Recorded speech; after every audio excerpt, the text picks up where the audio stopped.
What's going on, guys? Welcome back to NolanTCG, and we are back here today for another deck profile, and this time it's for Ogdoadic Invoked. So I've decided to tweak my list a little bit that we showed off on the Introduction 2 video, and I really do think I've finalized it, and this is the list I'm quite happy to be playing with. Of course, some inspiration comes from the Team Sam video where we showed off that one-turn starting combo.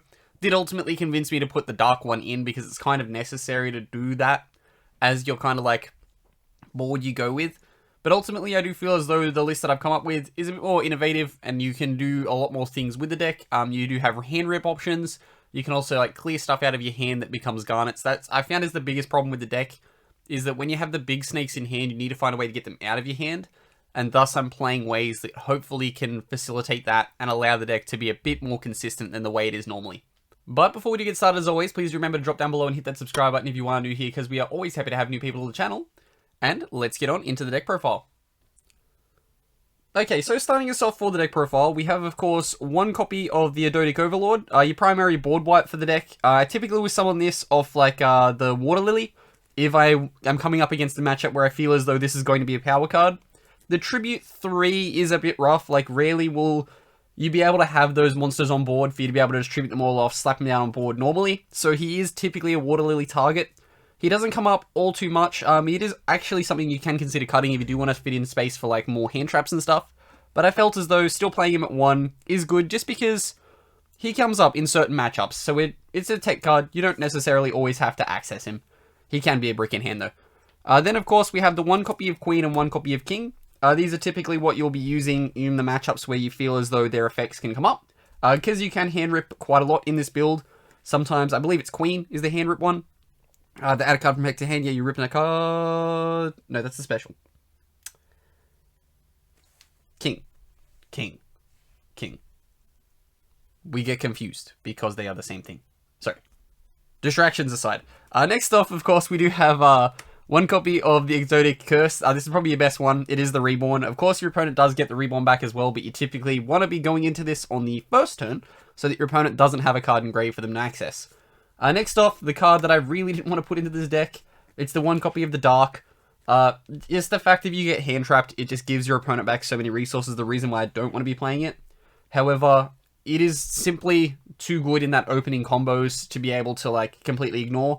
I just wouldn't be using this and accessing it every single game unless you were going into maybe Curse plus get those 2 8s on board, slap them into a Dragoobly on play to then smack through for game. That would be the only time I'd go into it. As long as your opponent's adding something like Ash back to the hand, that doesn't really matter.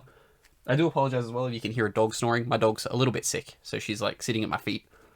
Then for the normal monsters, we've got 3 copies of Nunu.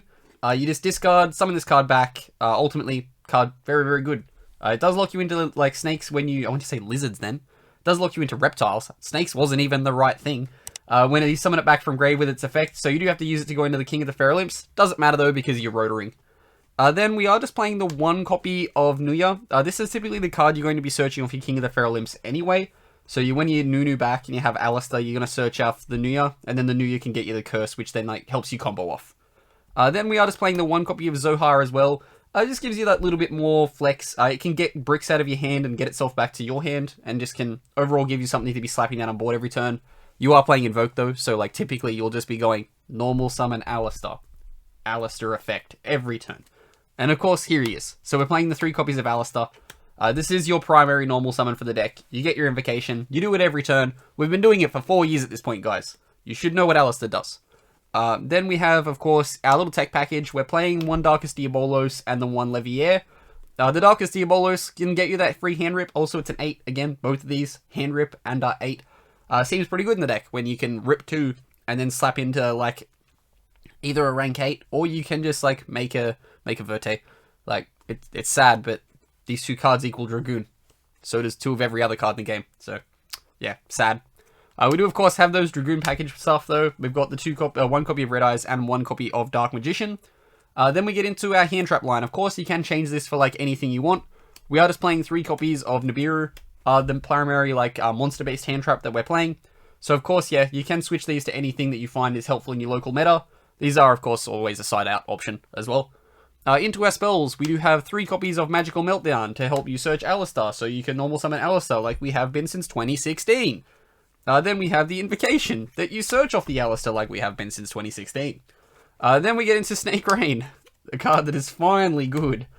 Snake Rain, discard, good, especially when you can do something like if you open up the Melody, which comes next. You open the Melody and the Snake's Rain, you can search the Darkest Diabolos, discard the Darkest Diabolos for Snake's Rain, and then you can just have like full combo, and that's great. It's really good. Of course, yeah, we are playing the 2 copies of Melody. You can trim this to 1 if you wish to, but there is really, it's just eating into like a hand trap spot, so you have 8 flex cards that you can play in this deck on this list. You can cut this out if you want to do and just play 9. You don't have the ability to resolve both of these cards, so if you open both, it's going to be pretty rough, but, you know, hopefully that statistically doesn't happen very often. Then we are just playing the 1 copy of Ogdoadic Water Lily. This is the reason why I would consider cutting the Ogdoadic Overlord if you were perhaps concerned about not being able to resolve it successfully, given that in your first turn combo you need to send something else with this card. Who knows? Like, it is just something that you can do. Like, if you do want to play multiple, that way you can summon the Overlord on future turns. That is always an option that you can look at going down. Could be the card that you put in over the other copy of Melody of Awakening Dragon. Then for our one-offs, we're playing 1 copy of Monster Reborn, because this is essentially just Ogdoadic Water Lily. But Ogdoadic Water Lily says once per turn. It does get the Foolish Burial, but you are just using it to summon back. The summon back is good.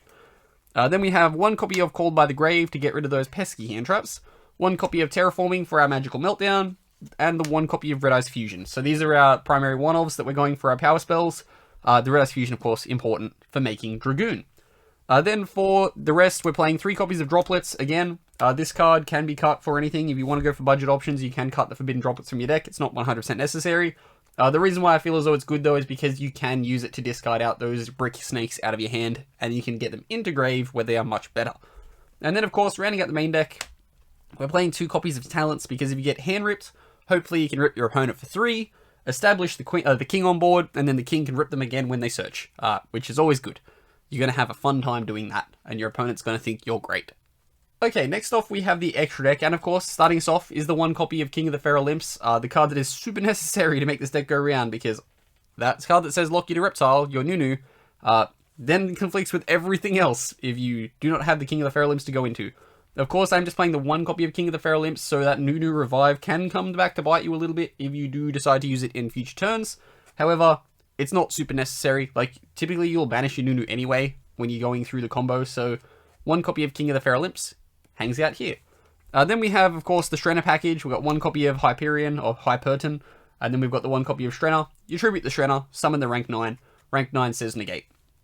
Then we have our OTK package, so we've got the 1 copy of Numeron Dragon, the 1 Dragooblion, and we have the 1 copy of Hope Harbinger after that. If you do go into the Hope Harbinger on your first turn, of course, this package does die, but typically you're going to be having a lot of attack on board anyway, and Dragoon does a lot of damage because it does that whole pop, burn, attack, big. Then going into our links, we have, of course, the 1 copy of Artemis.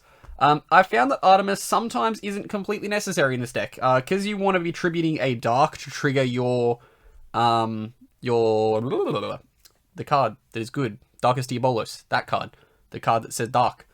Yeah, you don't necessarily always need to link into the Artemis, given that you can just, like, tribute off the Alistair, and that will trigger him to come back. Of course, though, your King of the Feral Imps is a Dark, so in, like, standard combos, you will go into that anyway, and it's always fine. Then for our links, we got some 2s, we got the Cross Sheet, and we have the Verte for that standard opening board combo, and we have the 1 copy of Appaloosa, of course, Flex Spot as always. If you want to just link off a bunch of monsters that are stuck on your board and go into something big that says negate, Appaloosa is your choice. Then for our fusions, we're playing the 1 copy of Dragoon, pretty necessary because we're playing the Dragoon package. The 1 copy of Agoitis and the 1 copy of Purgatrio are our 2 one-offs. If we get ashed, Purgatrio says hi. And then we play 2 copies of Macabre, because you want to have that follow-up. We've got lots of lights at our disposal. Doesn't really matter if we banish a lot of them, so 2 copies of Macabre, because it's good. Since 2016.